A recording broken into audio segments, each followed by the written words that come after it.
جی بالکل، स्वात में सैलाबी सूरत हाल पैदा हो गई है, जिससे मुख्तलिफ मकामात से मुख्तलिफ लोगों के फन से और डूबने की इतलात मौसूल हो रही हैं। रेस्क्यू 1112 के मुताबिक अब तक 18 अफराद जो है वो डूब चुके हैं और जिसमें 4 अफराद की लाशें जो है वो निकाल चुकी है और 3 अफराद को ज़िंदा बचा लिया गया है। रेस्क्यू 1112 और मकामी इंतज़ामिया पर मकामी लोग शदीद तनकीद कर रहे हैं। इस वक्त हमारे साथ एक एनी शहीद भी मौजूद है, उनसे बात करते हैं कि उन्होंने क्या देखा और क्या सूरत हाल थी। अच्छा, ये बताएं कि आप यहाँ पर मौजूद थे, आपने क्या देखा और क्या सूरत हाल थी और ये लोग कैसे डूब गए?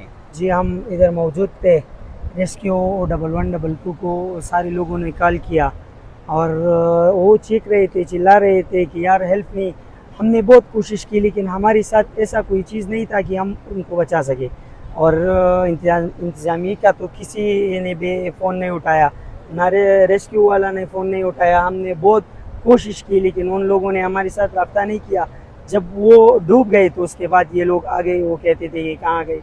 हमने कहा कि यार हमने बहुत फ़ोन किया, कोशिश की आप लोगों की, लेकिन आपके साथ कोई रब्ता नहीं हुआ। जो लोग फंसे हुए थे उन्होंने अपने आप को बचाने के लिए क्या क्या कोशिशें की? उन लोगों ने इधर हमें भी आवाज़ दी थी और हर किसी को कह रहा था कि यार बच्चे हैं इसमें और औरत भी था उसमें। तो उस लोगों ने कहा कि हमारे लिए कुछ करो, 1112 को फ़ोन करो। हमने 1112 को भी फ़ोन किया, सारे लोगों को चीख कर चिल्ला कर हमने कह दिया कि यार आ जाओ, ये भी इंसान है, इसका मदद करो, लेकिन कोई नहीं आया। हम जब सुबह आए तो 19 अफराद यहाँ फंस गए थे। इनमें पंजाबी फैमिलीज भी थे और पठान भी थे। तो हमने रेस्क्यू को कॉल किया तो वो आ गए, लेकिन लेट आ गए। जब वो आ गए तो उसमें उन्होंने कहा कि हमारे पास औजार नहीं है, तो फिर वो वापस चले गए और इसके बाद एक एक बंदा करके हमारे सामने बह गया दरिया में। इधर नाश्ते के घर से बैठे थे, नाश्ता करके बच्चे सेल्फी लेने के घर से गए, तब पानी नहीं था। वो ठेले के ऊपर खड़े थे, पानी सेल्फी ले रहे थे। अचानक से इधर से बांध एक टूटा है, पानी का बहाव इतना तेज हो गया कि उधर के उधर ही खड़े रह गए। रेस्क्यू वालों को बहुत दफ़ा कॉल की है, तकरीबन ये 1.5 से 2 घंटे के प्रोसेस चलता होगा।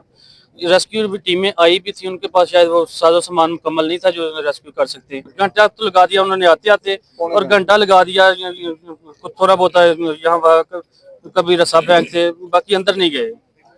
उनके स्टार्ट होने से पहले सारा कुछ उनके सामने ही, उनको देखते देखते सारा कुछ। हमारी फैमिली से 2 सिस्टरें थी, एक सिस्टर के थे 4 बच्चे, एक सिस्टर के थे 2 बच्चे, और उन दोनों सिस्टर की एक भाभी थी। वो उस भाभी के भी 3 बच्चे थे और एक भाभी थी। टोटल अफराद 10 हैं। अच्छा, एक फैमिली और भी थी, उनके भी 2-3 बच्चे थे। एक अंकल जी थे और 2 उनके बच्चे थे। हमारे 10 लोग लापता हैं। हम तहसील डस्का शहर से आए हैं, जिला सियालकोट है। वो इधर नाश्ता करके सेल्फी लेने के लिए उधर चले गए, तो अचानक पानी आ गया।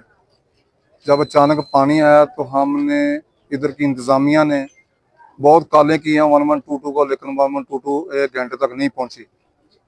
लेकिन उसके बाद वो आई है, उन्होंने देखा कि पानी बहुत तेज़ है, हमारे पास कोई बंदोबस्त नहीं है इनको बचाने के लिए। वो 10 मिनट 15 मिनट के बाद वो चले गए हैं, फिर आए हैं 15-20 मिनट बाद। उसके बाद उन्होंने फिर कुछ नहीं किया।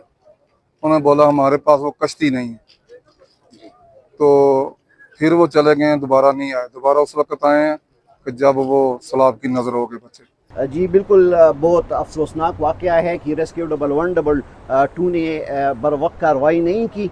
लोग जो है वो शदीद तनकीद कर रहे हैं। एक तरफ रेस्क्यू 1112 मौका पर वक्त पर नहीं पहुंच सके, दूसरी तरफ इंतज़ामिया की भी बहुत बड़ी गफलत है, क्योंकि ये दरियाई स्वात जो है ये अपनी हुदूद में बहता है, लेकिन इंतज़ामिया की साई की तले यहाँ पर मुख्तलिफ क्रश माफिया जो है वो सरगर्म है और दरियाई स्वात में मुख्तलिफ बड़े बड़े खड्डे जो है वो बनाए हैं, जिससे रोज़ाना की बुनियाद पर जो सयाह आते हैं वो डूब जाते हैं और उन कुओं में जो है वो चले जाते हैं और फिर मौत की आगोश में वो चले जाते हैं।